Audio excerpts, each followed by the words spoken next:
we wanted was to spend some time with an old friend, Ben, to talk about Radiomir and try to frame a context around it.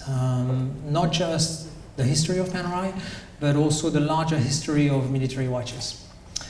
So, thank you, Ben, for being with us. Thank you, Philippe. And I was actually going to begin my presentation by saying that the best part about hosting an event with Philippe is that I actually don't have to ask any questions. He'll just talk the entire time, which is great. So it makes my job a lot easier. So Philippe and I have known each other for a very long time. So it's a real treat to be doing this with you again, for sure. Yeah, indeed. So I think maybe for context, because I think that the world of watches has changed so much over the past, we'll say, even 3 or 4 years since COVID. If you could give everyone a little bit of your experience with the early days of Panerai from your perspective. I mean, it was such a different industry back then. So I came here 25 years ago to really introduce Panerai. And, you know, I mean, the world was not ready for Panerai. Because you have to imagine, it's a bracelet market, it's an automatic market.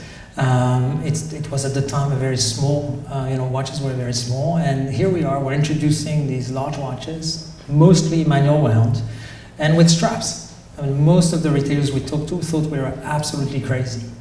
And yet, I think, because the object itself had something, I mean, I remember Ralph Lauren telling me that, I could put 1,000 designers who tried to do something so simple, so pure, and we would fail. The object itself and maybe the narrative around the brand helped us. It took a lot more time than you would think. Momentum is a funny thing, right? You don't really know, you have to look back.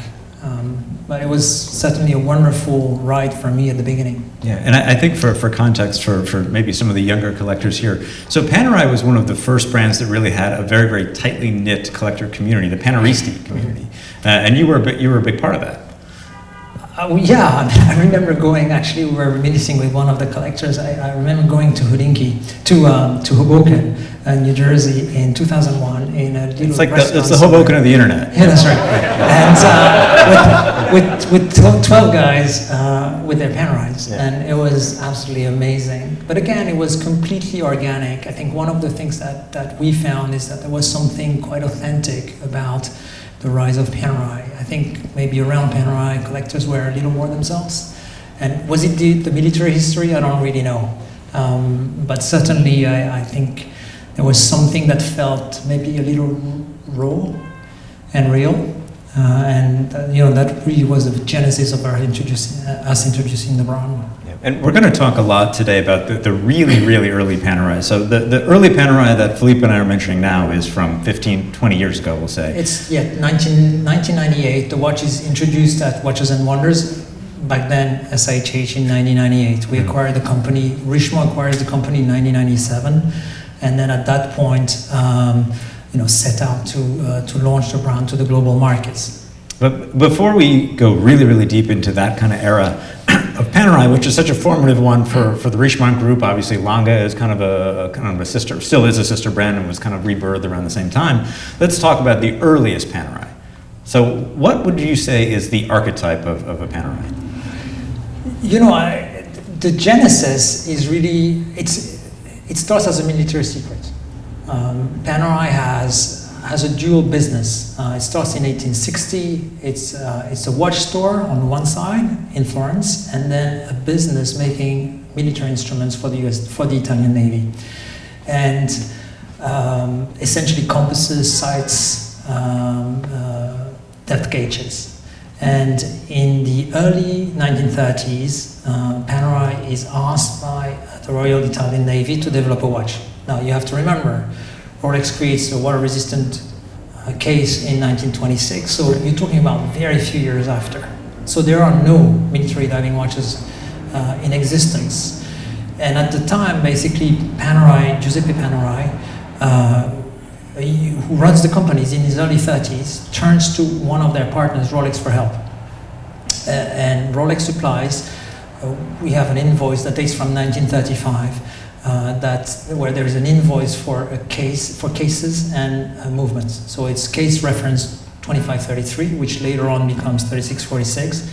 And a movement that's fitted inside, that's a Cortebert Rolex 618, a fairly large pocket watch movement. Right. And we actually have some of those here so today. We have some of them. We have three examples of the 3646. Maybe you can take one and I'll take another. It's two type Cs. So it's the version. It's the movement version. It's tied to the version of the Cortebert movement from 1942 to 1943. What strikes me is the thinness of the middle case. And there you can sense that maybe there was a pocket watch case that was turned into a wristwatch with welded lugs, and then the crown, the conical crown. And I think just for context, this watch is from, both of these are from 42, 43, correct? Yeah. Right, so what else was happening in 1942, 43 from a watch perspective? We know what was happening elsewhere in the world. Well, not much. I mean, military diving watches, I think you can probably tell us more about it. There is nothing. I mean, I think it's what it comes in the early 50s. 50s, yeah. 50s. So what Panerai's contribution to that watch is the dial. That's what they understand. Right. And they create that, what we call a sandwich dial, which at the moment is a two-piece part. In this case, it's a three-piece part, and I won't describe exactly what it is, fairly complex. And it has the self-luminescence. Called radium mirror, which is a mix of radium sulfide and zinc bromide.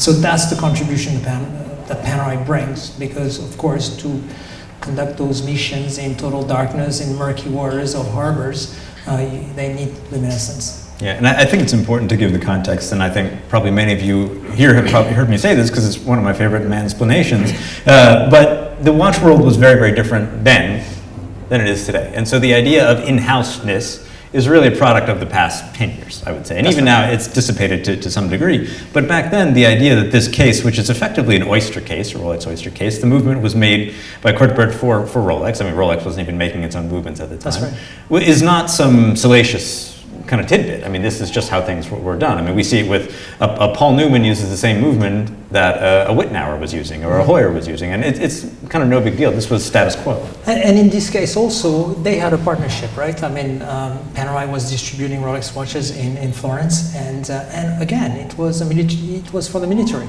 It was not for the larger public. So you can totally understand how it would have worked out. And the other thing that's sort of striking is the speed or the lack of speed at which evolutions happen. Right. I think that's what strikes me when I look back at the history of Panerai. The evolution of the 3646 happened at post-war, and they started reusing the materials and the instruments that were from the war. And so Giuseppe Panerai realizes that maybe he's going to have to reproduce them to produce more. But the 3646 is discontinued, and therefore he sets out to talk to Rolex to try to figure out a case that maybe answers better the needs of those commandos. And so, according to what we found in terms of material, through the Rolex, the head of Rolex in Italy, Franco Locatelli, Giuseppe Panerai starts connecting with Hans Wilsdorf. Apparently there would have been a number of trips to Bienne to try to work out the brief, if you will, of the new case. Mm-hmm. Two cases are made, which are today the Luminor cases. One is the 6154, which is fairly slim, but Panerai sets out, selects the 6152, which is really essentially the Luminor case today. Because he thinks it's 1953, he thinks that there is a possibility that he's going to be able to do a protective crown device on that case, which is slightly thicker. The first one is 13 millimeter, the second one is almost 18 millimeter. And the movement in the watch, the Luminor that came later, is no longer a Rolex movement, though. So at first, it's still the Cortebert, but they're improving it. I think they put an Inca block system. They increase the Cortebert increases the power reserve from 36 to 42. And then Panerai starts working on fitting the Angelus movement SF240, so that pocket watch movement 8-day power reserve, into the watches. At first into the Egyptian the Egiziano, which is we have one of the pieces that we redid in the mid 2000s, and then later on fitted in the 6152/1. And so, what else was happening in the diving world of watches in the 1950s? We have the Submariner. That's right. We have the Seamaster. And we have the Luminor. Would you say this one is right around that time, right? Yep. Mid-50s. Yep, 52, 53, Seamaster rather a little bit later. Blancpain 50 Fathoms, of course, was around the same period. Which is quite amazing when you think that, you think about the look of sports watches today.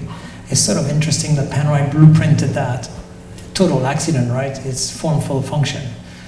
A good almost 15 years before everybody else. Again, military secret, not worn by many people. Right. The luminosity, if that's a word, the luminousness of the dial, I think, is the thing that I tend to think of as one of the greatest contributions of Panerai to the world of watches, which is now ever present. I mean, all the watches I basically see around the room have intense luminous components on it. And so at first it's radiomere, so it's radioactive material. Of course. The second one is Luminor, and it's tritium base, which essentially, we use tritium base material until the early 2000s. Yep. We stopped using it in our submersibles in 2005 at the request of the U.S. government. I think just, again, maybe for the uninitiated, if you could explain kind of the case differences between Luminor and radiomere. Yeah.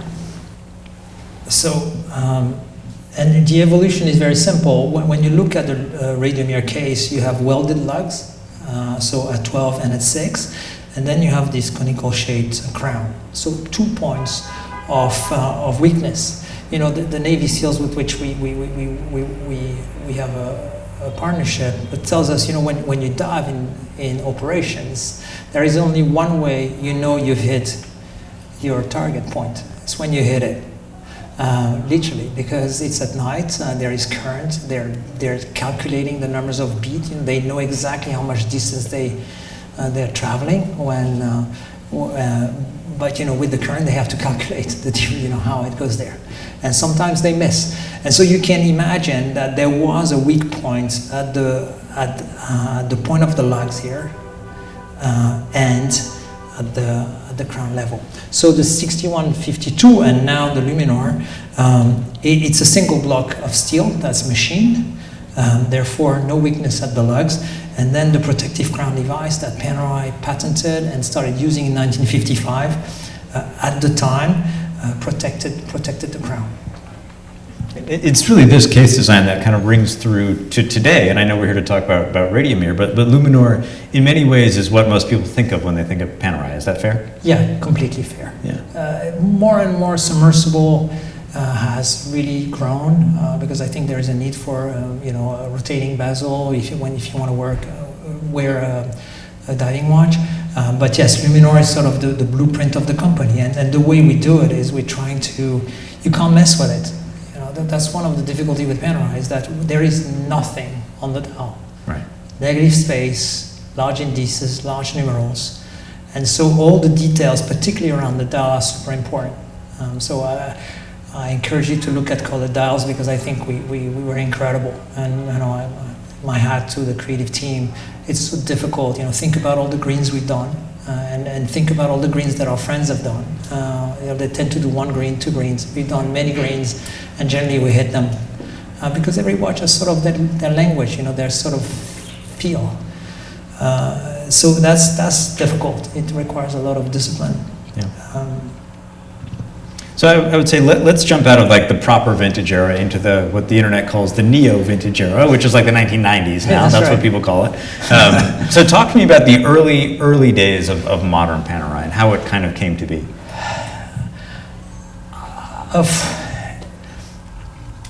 It was interesting because at first our idea was to be really a niche brand, and there was a sort of giddiness around it.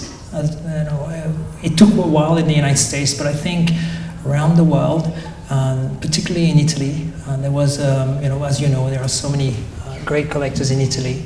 There was an excitement around Panerai coming back, and we did it with quite a bit of, with real vision. We didn't come up with that many pieces. And then we introduced a few limited editions that were super interesting.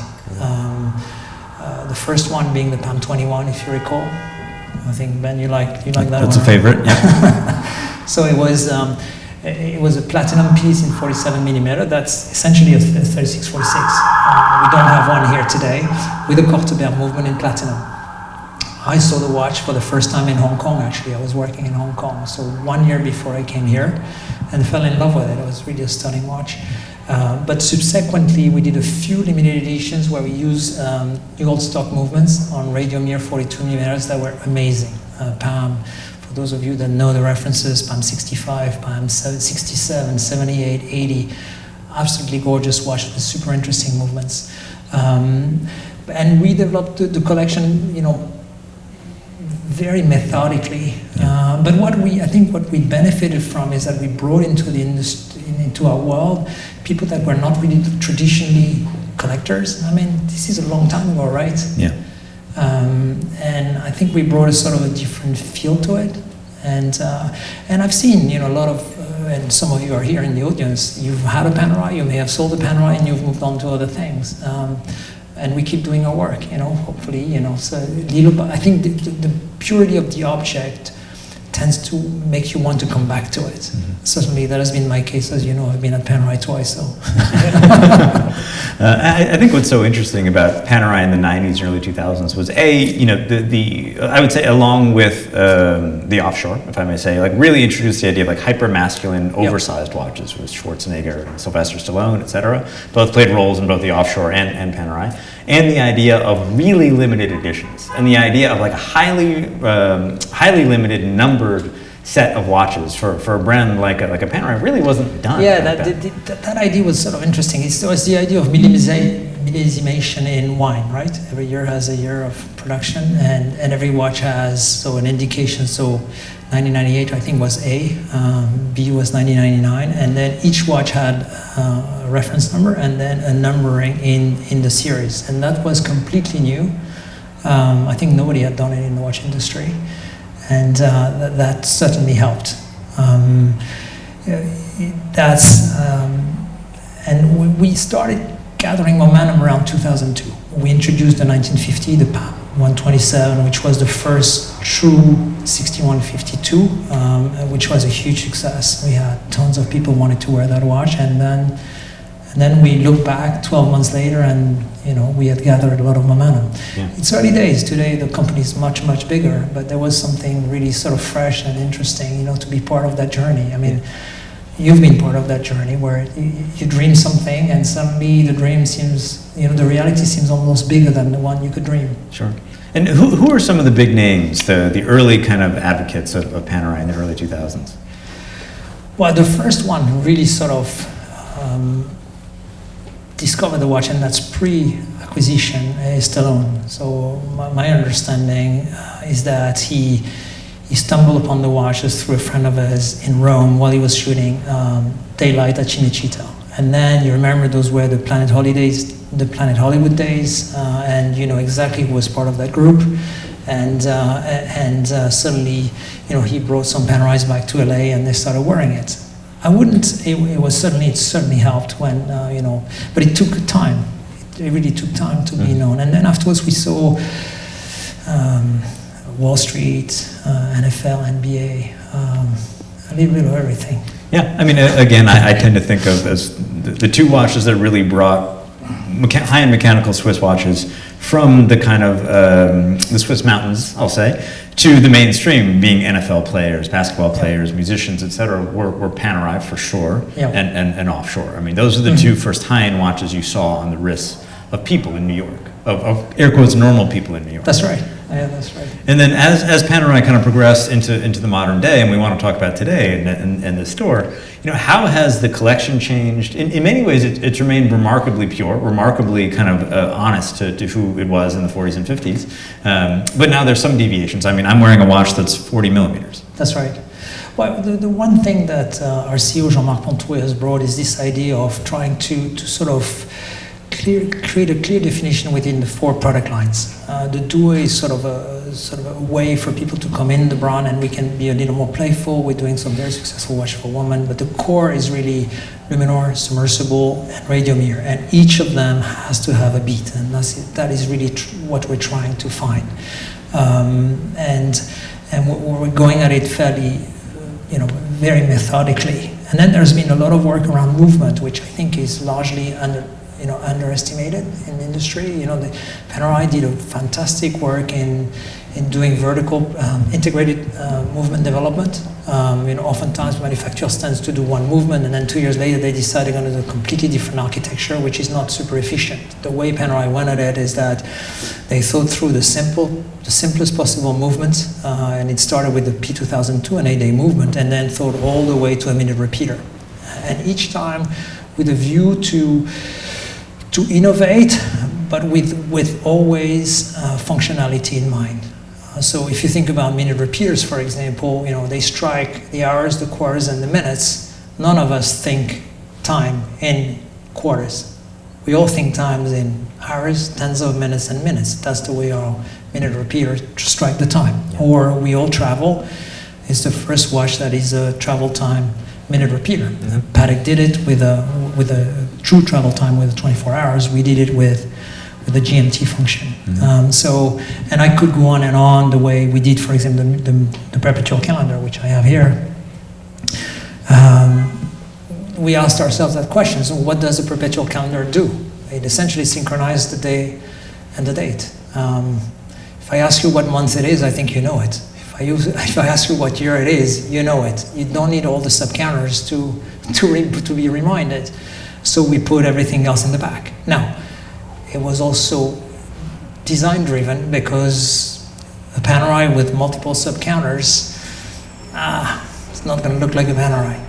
And then the other thing is, some of you that wear perpetual calendars, you know that you either have pushers or you have one pusher, but if you go too far, you're going to have to send it to the manufacturer. This one actually goes back and forth. So you can actually set the time exactly like you would set the time and the date with a regular Panerai. So it sounds simple, but for a little company like ours to be able to have that thoughtfulness is pretty remarkable. Yeah, and I think, and just so you know, in about 5 minutes we're going to open it up to questions. So I would say get your thinking caps on. We're going to have two exclusives, two kind of pieces of news. But before that, I want to talk a little bit, just because somebody brought up a watch that came out that we covered, I think, yesterday.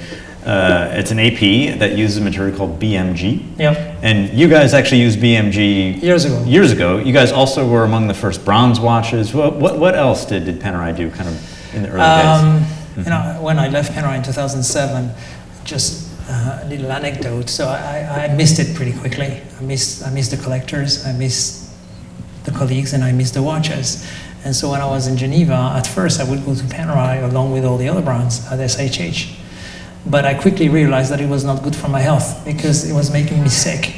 So quite quickly I find a way to do the tour of SHH while missing Panerai. Because when I saw the first Tutonero, I got sick. When I first saw the first Bronzo, I got sick. I think they were quite remarkable watches. And they sort of certainly spoke to me. Bronzo were the ones that made it. It makes so much sense for Panerai, right? To use a watch. We had bronze on ID in our boat, and I think that's how Mr. Bonatti had the idea. And then to be able to write that saga around bronze watches is sort of cool. I think there is a reason why we do green so well, right? Bronze tend to age, turn green, so we had to play with this sort of different tint of green. And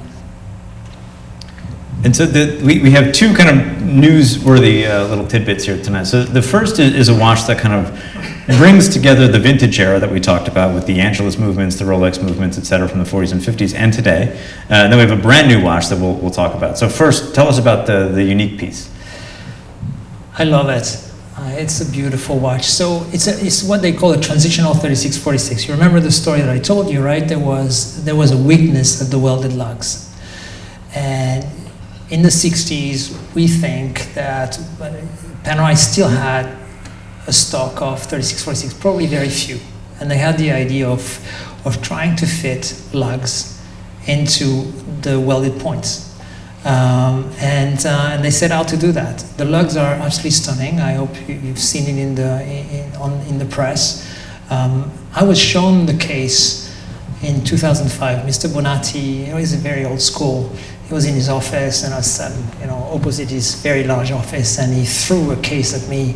He said, "What do you think?" And I said, "Oh man, this is a beautiful watch, beautiful watch." So, what we did is that we I think fairly recently we found one of the old Angelus movements that Panerai got, and you have to remember it's a pocket watch move. It's an alarm clock movement, but Panerai acquired a number of those movements without the alarm function.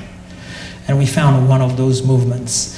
And Panerai set out to make one watch in platinum, truly respecting the original watches. Only, I believe, 6 were made, right? Of the original transitional 3646. I hope I'm correct with that. 6, yeah. We can fact check that. Exactly. And so we're making it in platinum, which is a riff on the Palm 21. And we all know that the Palm 21, resells today over 100,000.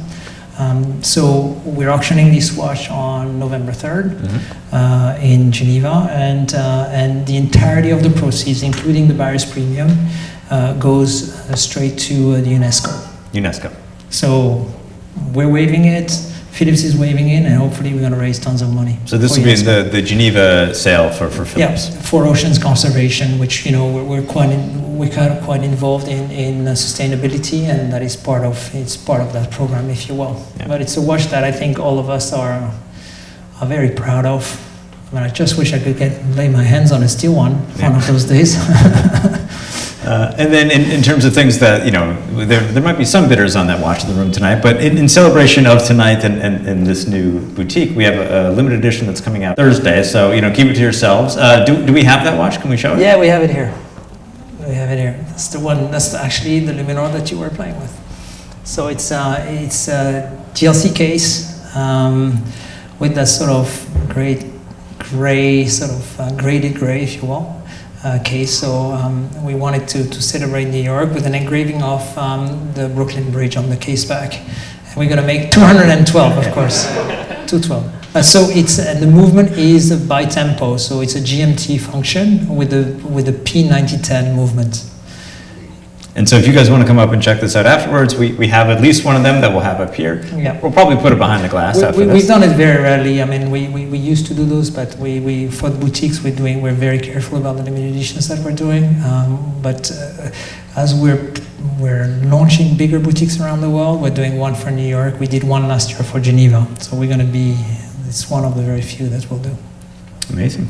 Well, thank you guys so much for coming out tonight. We appreciate it, as always. We have lots of watches for you guys to play with. There's an amazing timeline of Panerai watches upstairs, including the actual watches themselves, including some early Rolex movement, Angelus movement, as well as first carbon, etc. Also, bars upstairs. The bar is upstairs, yeah. Enjoy it, and thank you guys so much for coming out. Thank you, guys.